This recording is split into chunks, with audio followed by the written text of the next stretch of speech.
So it's a pleasure now to introduce Professor Jenny Couper, who's at the University of Adelaide, a paediatric endocrinologist there with a long-term interest in clinical and research in the area of type 1 diabetes. And Jenny's been an important part of guidelines both in Australia but also internationally for diabetes. But perhaps the most important thing is that she's actually a Kiwi from originally, and it's a pleasure to welcome you back to New Zealand and to come and present to us today. So thank you.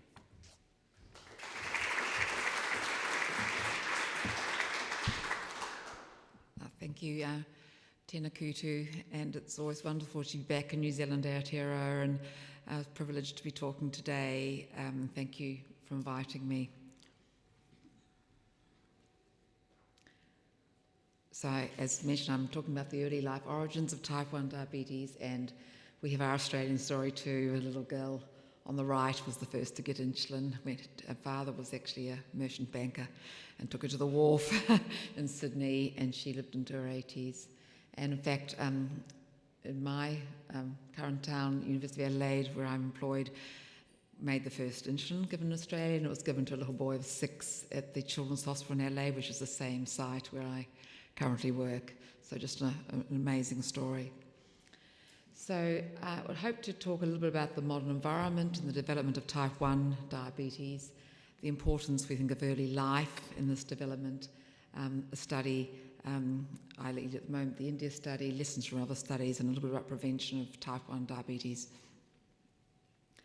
So I'm sure many of us are aware that for children now, there's been an enormous rise in what we call the sort of non-infectious diseases of childhood, overweight, type 1, and to a lesser extent type 2 diabetes, some of the gut diseases and some of the neurodevelopmental disorders as well. And these have really increased a lot over the last 40 to 50 years. And if we look at records that have been taken in some countries for over 50 years, you can see the sort of progressive increase in the incidence of type 1 diabetes in children under 15 years of age. In fact, it's probably plateaued a bit over the last sort of 5 to 10 years, and I might mention why that might be a little later. Australia and New Zealand, we sit about here, just a little bit above Germany. And on the right of the screen, what this shows is that people getting type 1 diabetes, there's an increased proportion now of people with what we call the moderate rather than the high-risk genes. And this is important because these are probably the people that would be get most benefit from interventions to interfere with environmental triggers. So these are the people probably for whom the environment is having a bigger impact on them getting type 1 diabetes rather than just their genes. There's some fascinating examples of the impact of the environment geographically. So Finland has the highest incidence in the world of type 1 diabetes at 41.4 per 100,000 incidence. Neighbouring Russia, Karelia is really very low incidence, and the emerging economy in between Estonia is intermediate. So if we look now at the progression to type 1 diabetes, a person has a genetic risk, and then something begins an immune attack on their insulin-producing cells, and when they develop islet antibodies, so these are antibodies to the insulin-producing cells in the pancreas we've heard about, we now call this stage 1 diabetes. And importantly, these antibodies, these markers of the very first stages of type 1 diabetes, some years before someone needs insulin, are peaking very early in life. And this is some information from the TEDdy study, which is of babies followed from the first year of life in USA and Europe. But we also have similar data in Australia, and I'm sure New Zealand too, of these early onset of these very first stages, long before the family realise that their child is at risk of type 1 diabetes. So this has brought up the whole area of the early origins of type 1 diabetes. We accept that the pregnancy is a very important time for a lot of different things in terms of the health of the child and the adults and future generations. So with this in mind, about 10 years ago in Australia we set up the India study, and India is short for the environmental determinants of what we call autoimmunity, which is that first stage of type 1 diabetes, whereby we aim to follow 1,500 Australian children who are at risk of type 1 diabetes because either their mum had type 1 diabetes or their dad or their brother or sister at home, to determine the effect of early life exposures on the development of type 1 diabetes. And as such, END is the first and the largest at-risk cohort following children from early pregnancy, proposing that multiple exposures to the environment from early life, as far back as pregnancy, interact via our biological systems to kind of increase the penetrance of those sort of moderate risk genes of type 1 diabetes, leading to type 1 diabetes. And it's, as you imagine, like all these ventures, quite a network of researchers and clinicians and wonderful families who are part of it around the country, and we have a regional participation program as well. We have frequent sampling, pretty amazing families in the study, from pregnancy right through to 10 years of age, with a big biobank which is going to be opened up internationally soon. And we have questionnaires too for nutrition, health, mental health and lifestyle to support the samples we're collecting. So key investigation areas, first of all, obviously our main reason to be is to find those early life determinants of type 1 diabetes, particularly ones that can be modified so we could do something about it to start preventing or reducing the impact of the environment on type 1 diabetes. And at present, the largest evidence for what can be modified that increases the risk of a child getting type 1 diabetes are first viral infections, both respiratory infections and gut infections, which are kind of ubiquitous. I mean, every child gets these, so they're not something we could obviously avoid. Weight gain in childhood it's got some more other evidence in relation to getting type 1 diabetes. And I'll talk a little bit more about the so-called gut microbiome, which some of you may be very familiar with, the idea of our bodies inhabited by trillions of bacteria and what they do. So just going back to this schema of progression to type 1 diabetes, if we're going to intervene and slow it down or prevent it, we could start in pregnancy. We can start before the child develops the first stages of type 1 diabetes, or we can actually start once you can see that a child's starting the early stages of diabetes and it's at very high risk of progressing to needing insulin over the next 10 years or so. Or we can actually also get in when someone's actually got type 1 diabetes and on insulin relatively early to also preserve insulin-producing cells. So there are many points we can intervene at, and all these are being trialled at the moment. I'm more talking about the primary prevention, because that's what I asked first from early life today. But I just mentioned this, because exactly a week ago, actually, we all were pretty excited when the Federal Drug Authority in USA, for the first time, approved a medication that can delay the onset of type 1 diabetes on average for about 3 years, tocilizumab. And there'll be many other immune agents like this coming and are being trialled. And this is for people at this stage. So you can see that it's going to be different interventions at different stages in the process. So weight and risk of childhood diabetes, we and others have shown that weight gain in the first 2 years of life can certainly speed up the beginning of diabetes, if not be part of the cause. And that occurs right through childhood, right through to increasing acceleration towards needing insulin. We don't know exactly sort of how and this happens and sort of why, what sort of mechanism, and we don't know the impact also of mothers' and fathers' weight. We do know now that mother's health and father's health before you conceive a baby is very important to the health of the child, but exactly how much this does or does not matter is not clear yet.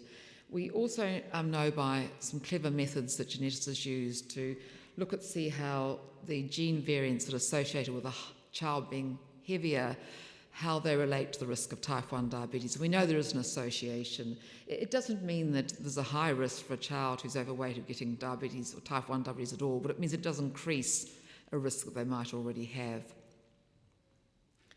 Now, the bacterial microbiome is referring to all the genes of the trillions of bacteria, some friendly, some not so friendly, co-inhabiting our bodies that we live with all the time.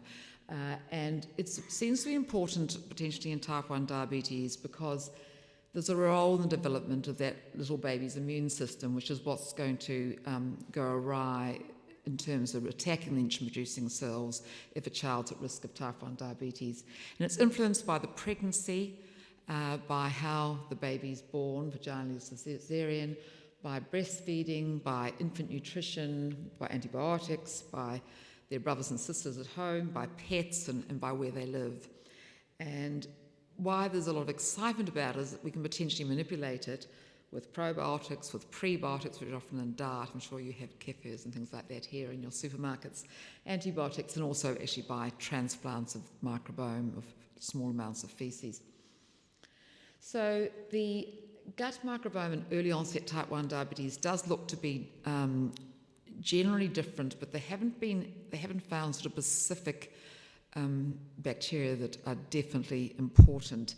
This is from the TEDdy study that in the US and Europe, which I mentioned before, where they looked at over 8,000 children and followed them, and then looked at the type of bacteria in their stools, the infant stool, through to getting type 1 diabetes. And so the microbiomes of the children who didn't get type 1 diabetes, which was the majority of these children, about 95%, contain more genes of bacteria related to producing something that we call, some products that we call short-chain fatty acids, which are generally beneficial to the body and what we call sort of anti-inflammatory. And I'm sorry, this is a slightly sort of technical slide, but it's a heat map, and if you look at, this is the abundance of a particular bug in the stools of a baby when they're breastfed on the left, and you see there's a lot of red. This is picking up that bacteria, and on the right, after that baby's weaned, and the red is virtually gone. And so this is thought to be an important bacteria, which has genes for making these metabolites called short-chain fatty acids. And so this is sort of a clue as to what might be helpful, how could we intervene. So this was taken up by the Europeans, who have a very big consortium of prevention trials, and where they're giving babies from 6 weeks of age a supplement, like a probiotic of a subspecies of this particular bacteria for a first year to see if they can prevent type 1 diabetes. These trials take a long time. It will take a good 6 to 7 years to follow these children through to see if it's got any impact. But even if it could prevent it in some children, it would be a very safe thing to do, an enormous advance. In India, we're very interested in looking at the pregnancy as well, because the gut microbiome in pregnancy is well studied, and also all the genes of all the viruses in pregnancy. And at birth, there's a lot of transmission from the mother to the child. So we think this might be important as well, given that those first stages are occurring very early in a child's life. And just sort of recapping a little bit, as we said, the bacteria in the gut are fermenting the food, particularly the fibre in our diet, to make these products. One of them is called Butyrate, and which is usually a good thing to have. And if we can just hold that in our minds when we go to the slightly technical slide what we were looking at in the India study, where we were comparing the stools, the bacteria in the stools of mothers with and without type 1 diabetes during their pregnancy. We found distinct changes in the function of the bacteria in the stools of the mums who had type 1 diabetes during their pregnancy. And in red here are the sort of differences in making some of these short-chain fatty acids, this butyrate. And at first it may look as though this might be a problem, because we're saying that these are the substances which are beneficial and may protect against type 1 diabetes. But I'll tell you a little bit later why, during pregnancy, this may actually be helpful. So again, we're looking at India with our Sydney laboratories at the genes for the viruses. And again, we're not surprised to find that in mothers with type 1 diabetes, they're a little bit different than mothers without type 1 diabetes. And this is an impact on the infant viruses for the baby.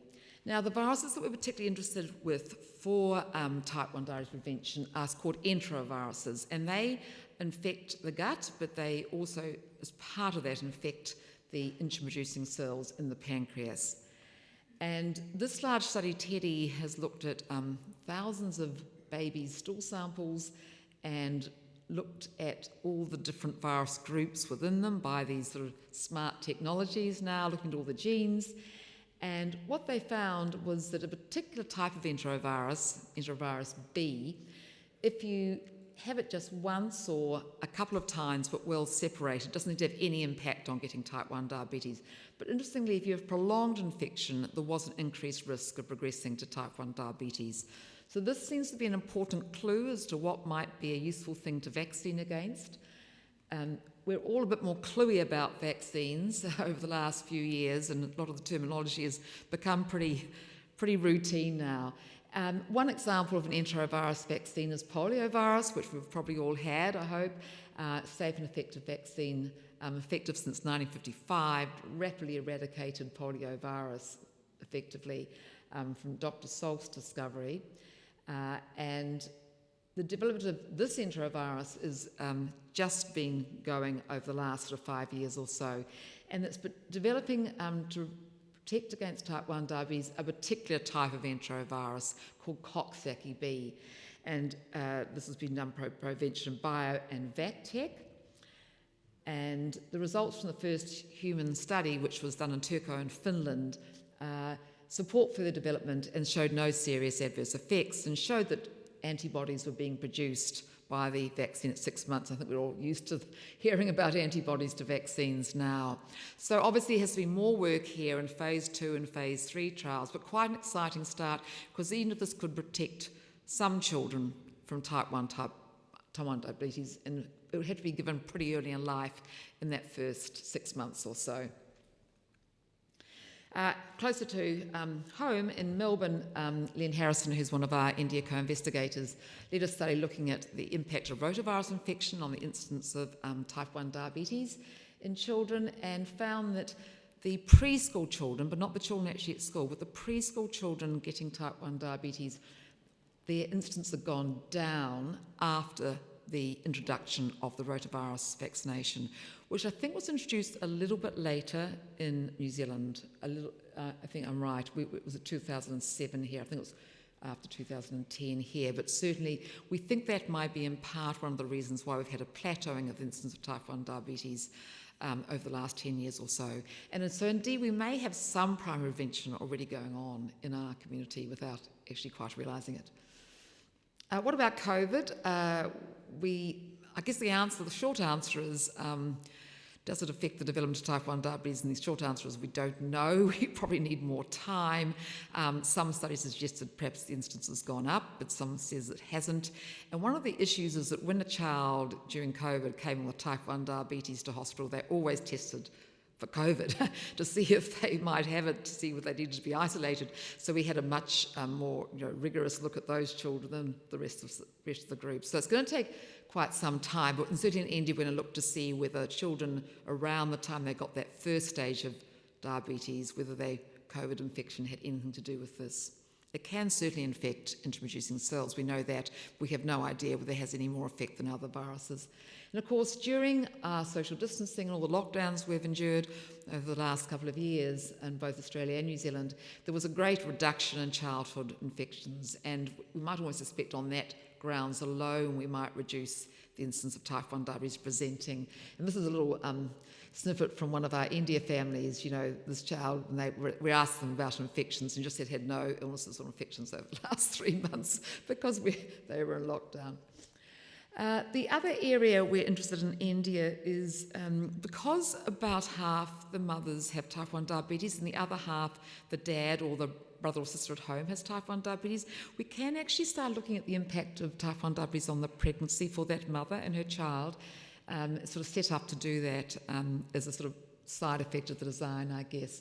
I mentioned maternal protection. What I mean by this is the risk of type 1 diabetes if your mum has type 1 diabetes for you as the baby is quite a lot less than if your dad has type 1 diabetes, and it's sort of intermediate if your brother or sister has type 1 diabetes. And we're not quite sure why this is. This is definitely the case worldwide, but we don't know whether this is that mothers and fathers transmit their risk genes for type 1 diabetes a little differently, or whether it's the actual milieu of the pregnancy for the mother. And I showed you those results a little while back about the mothers having what we call a more pro-inflammatory microbiome during the pregnancy. And that might seem like a disadvantage, but we're doing work in India now at the Weehai laboratories in Melbourne to look to see whether that may actually be enhancing and stimulating the immune development of the infant and as a sort of pro-inflammatory stimulation. So it may actually be beneficial. So you have to be careful what you interpret these results as we know as scientists. This is a slightly different topic, but we looked at their mental health in India, and we were really delighted to find that actually the mental health of the mothers who had to look after their type 1 diabetes as well during the pregnancy was robust and no different from the mental health of the mothers without type 1 diabetes. Not to say the mums didn't have a lot of diabetes-specific stresses to cope with, but with the care they're given here in Australia and New Zealand, which is intensive universal care, they were really doing remarkably well with their mental health, which was very, very pleasing. We're also looking at their diet. There's some evidence that the Mediterranean diet, which seems to be good for everything, may have some protection against some of the hypertensive disorders of pregnancy or in preeclampsia. This hasn't been looked at specifically, though, in type 1 diabetes, so we're looking at that quite closely as well.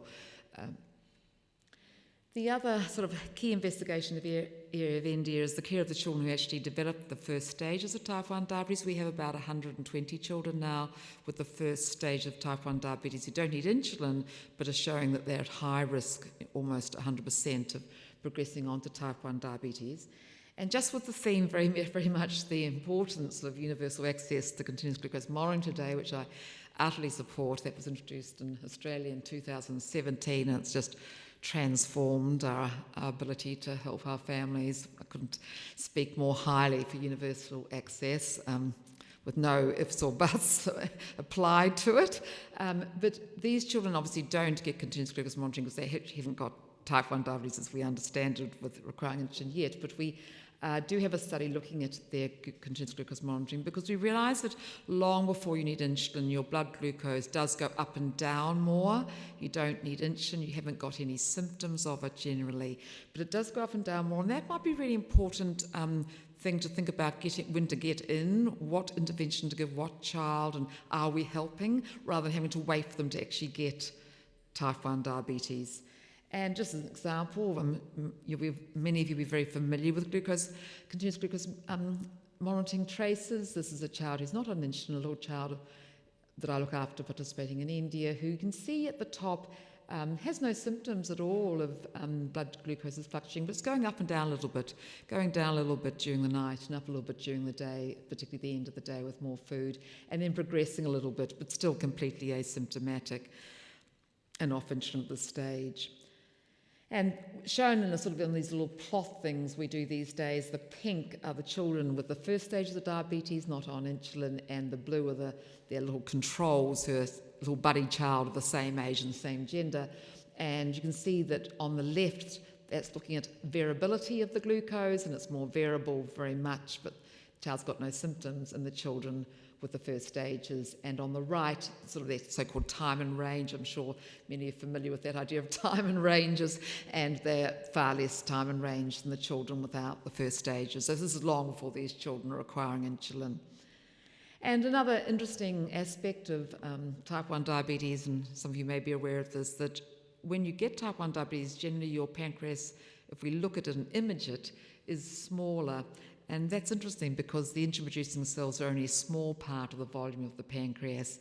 And this is a child on the left, a little 6-year-old boy in India you can see his pancreas is smaller than a child on the right. And this when you look at hundreds of children, this holds. And we're looking to see when this happened. It looks as though there may be some changes from quite a lot before a child actually needs insulin.